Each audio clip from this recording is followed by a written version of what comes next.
Let's quickly learn how to use Cash App for business payments. Welcome back to a new tutorial video on how Genic. If you're trying to use a business account on Cash App, let me tell you the few things that you need to know. Now, in order for you to use Cash App as a business account, you need to switch it from your personal account to a business account.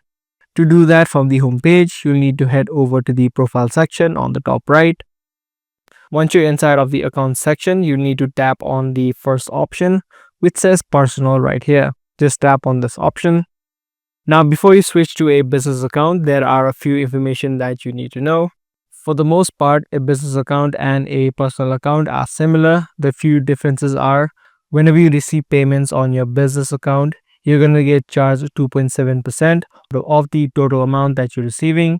So whether you're receiving money from your friends or family, and if you provide the cash tag of your business account, you're going to get charged a percentage of 2.75%.